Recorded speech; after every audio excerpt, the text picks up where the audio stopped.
answer that is Congress established it by law last December, and we're still in the process of developing from an embryonic stages here the United States Space Force. But more fundamentally, we have one because we now have acknowledged that space is a warfighting domain, that our capabilities are under threat. It is no longer the benign domain that we've known through most of my career in the United States Air Force, and it's a response to that. I think another question that comes from that is, should we be surprised that space is a warfighting domain? And why is that? And I think that's a symposium all by itself, probably, to answer that question. But I think the beginning of that answer is that it is now a contested domain, and that potential adversaries, the United States and its allies, are actually developing the capabilities to threaten our space capabilities on orbit. Why is that happening? We acknowledge today, and I think your symposium theme, no matter what panel is talking, will acknowledge it, that human activities are more dependent on space and more dynamic in space today than they have ever been. And this is exploration, this is commercial, this is civil, but it's also security.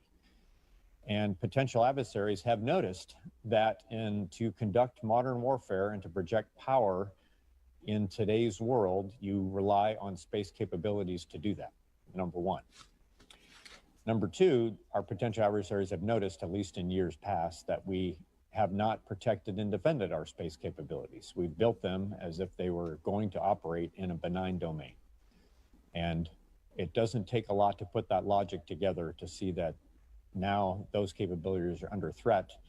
And in the evolving doctrine of potential adversaries, it was maybe one of the first things that would be attacked in a potential conflict.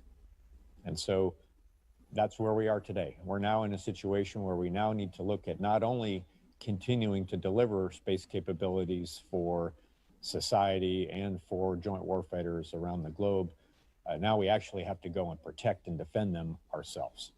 So happy to take questions, but I think that's the really, really short answer to why we have a Space Force today. I think one could argue that it was not only necessary, but inevitable that this would happen at some point. And any domain that humans have ventured into, inevitably there arise, and we venture into those domains for many reasons. We want to explore economic opportunity. We do it for security reasons in their own right. But inevitably, as humans move into other domains, security challenges follow, and then security needs and requirements follow that to address those. And in some ways, I think we are seeing playing out today in the space domain a similar evolution that we've seen in other domains of human experience. So, what does it take? What's on our plate from a Space Force perspective? Now, I should point out that I actually wear two hats in the current job I'm in. The first is I am the Deputy Commander of Space Operations Command, which is the United States Space Force organization headquartered now in Colorado Springs. That's focused on the organized, train, and equip side of the business. The same way we have an Army or a Navy or an Air Force, we now have a Space Force. It's a service that actually recruits, trains people, develops and acquires capabilities, and presents them to a joint force. I also wear a hat on the United States Space Command side, and this gets a lot of confusion sometimes in the general public. What's the difference? But that's how we as a Department of Defense are organized to conduct warfighting activities, is through combatant commands, such as Central Command or CENTCOM, or European Command or EUCOM. We now have the United States Space Command. I wear a hat in that organization as well as an operational commander, and the Combined Space Operations Center here at Vandenberg Air Force Base is my command and control center for directing space operations across the globe for the benefit of our warfighters and their allies. So with that said, what are four I got four challenges real quick to kind of lay it, I think, moving forward that might help drive our discussion in the Q&A. The first is, if we didn't need it before, we sure need it now, and that's what we call space domain awareness. We need to understand what's happening up in the space domain. It's getting more complex by the day in a literal sense. and that every time we see a new launch into orbit, whether it's the Chinese, which recently launched a few satellites into orbit, or it's SpaceX launching 60 satellites at a time as part of a Starlink constellation, there are more and more satellites, payloads, and active platforms operating in orbit than we've ever seen, and it seems to be accelerating. Then at the same time, as I mentioned before, there may be threats in space we haven't had to face before, mischief, things that we need to look out for in non-predictable ways, that we need to have a better understanding of what's going on in space. And even the event horizon that we're looking at in space is getting further away from us. It used to be we just looked out as far as the geosynchronous belt. That's kind of all we needed to do because that's where our capabilities were operating, that we were depending on.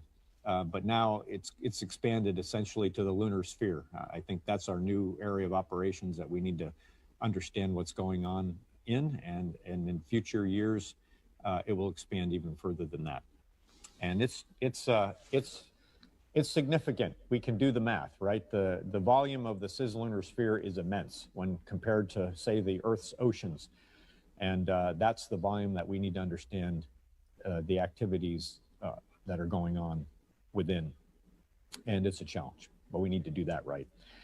The second challenge is we need to continue to deliver space capabilities to the joint warfighter and for national security needs. The same way we've been doing when it was a benign domain, we still need to be delivering that. I spent most of my career ensuring that warfighters around the globe, whether anything from special operations teams to nuclear command and control, that the space capabilities that enabled those capabilities were there when needed.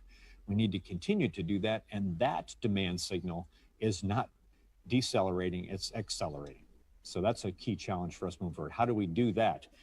And it's not, again, just for the United States, it's also for our allies. We work closely together with them than ever before. Space dependencies in an integrated fashion are needed more than ever before, and that is a major focus for us. Third challenge I've already alluded to is, so not only do we need to understand what's going on in space and keep delivering space capabilities, but now we need to be prepared to protect and defend those space capabilities against potential attack. I'm happy to talk about some of the details and some questions, but I think many have seen, at least in the press, even this year, about activity that Russia's conducted in low Earth orbit. That's definitely been concerning to us. Going back 13 years to a Chinese ASAT test that was fairly public, and the development of capabilities in that time frame and going forward by our adversaries continues. And so what are we doing about that? We need to make our capabilities more resilient than they've been. I'm fond of saying that our large satellites that we put in geosynchronous orbit are the equivalent of super tankers or mega container ships in space. They're built for efficiency. They're not built to withstand attack or to evade attack. We need to think anew about how we can continue to deliver space capabilities, but in a new way. And then fourth challenge, probably the most important one, is how do we develop the talent that the Space Force is going to need in the years and decades ahead? And many of you that are part of this symposium today, particularly in academia, you're on actually the front lines of that particular challenge. What do we need the nation to develop in terms of this talent across the many ways that we would partner, whether that is within the United States Space Force Department of Defense or within the commercial sector or within academia? How do we do that? I've alluded to that what are the key ingredients? That are those partnerships. And I spend a lot of my time working on those partnerships. First and foremost, I'm fond of saying in my joint title, I'm the Combined Force Space Component Commander. As you heard in the introduction, combined means working with coalition forces. That means allies. And I'm proud of that part of my duty title, and I've spent a lot of my time trying to work more closely with allies, broaden the teams that we work with, and do that together. And that's an essential ingredient.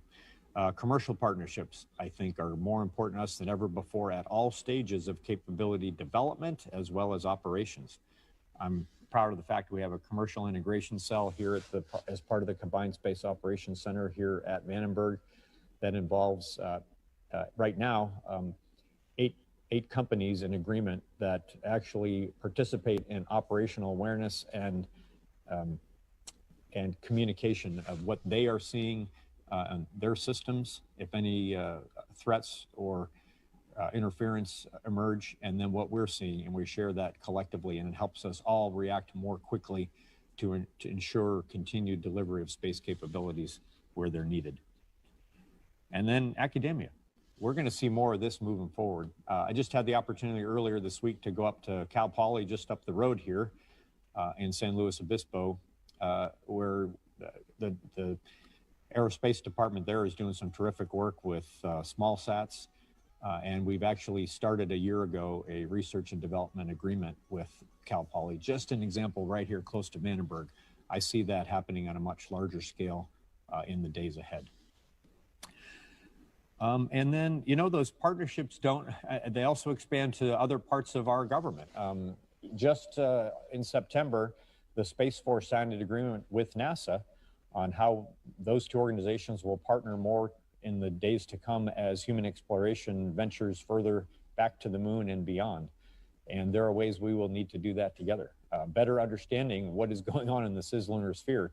Today, the people in my command here at Vandenberg Air Force Base are part of the team that provides notifications to NASA if the International Space Station might be in danger of running into a piece of debris in low Earth orbit. That same cooperation and teamwork will extend into the lunar sphere when we are sending astronauts there as part of the Artemis program and the Gateway initiative. And so I expect that we'll see more partnerships and greater investment from wider actors in the overall enterprise that we're a part of in the days ahead. Okay, I think I'll stop talking there and see what's on the minds of those in the audience, but I really appreciate the opportunity to be part of this today. And thank you so much. We're so pleased to have you with us. We do have some questions that have come in. So I'm going to read these off based on where they're falling with the votes. So as you're entering questions, if people want to upvote them, that's what's coming up to the top of the screen here. This one's actually been in since before the panel. When you look at our adversaries' space warfighting capabilities, namely China, India, Russia, how much catching up do we have to do? Are we currently losing at space war readiness compared to our adversaries? Yeah, so let me say that we're still the best in the world when it comes to space. Nobody delivers precision navigation and timing in so many ways than we do. Nobody does satellite communications, particularly MILSATCOM, like we do, or missile warning from space. We're still the best. What we need to do is to make sure that as we go, that potential adversaries don't get to the point where they're able to deprive us of those capabilities at the beginning of a conflict. So I think we are moving forward with the next set of space architectures that will be more resilient, that will introduce a greater complication to an adversary that's trying to deprive us of those capabilities. And I think we're on the right pace right now to do that. It's just going to take continued attention and resources in the years ahead of us to stay #1 in space. Great, thank you. And okay,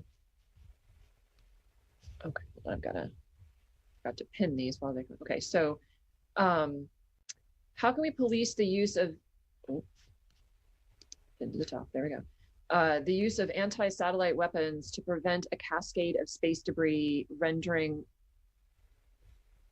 low Earth atmosphere unusable? Yeah, so I mean, let me start by saying nobody wants a war that extends to space. I mean, I don't think the United States Navy wants a war on the high seas. I don't think the U.S. Army wants a war wherever they are.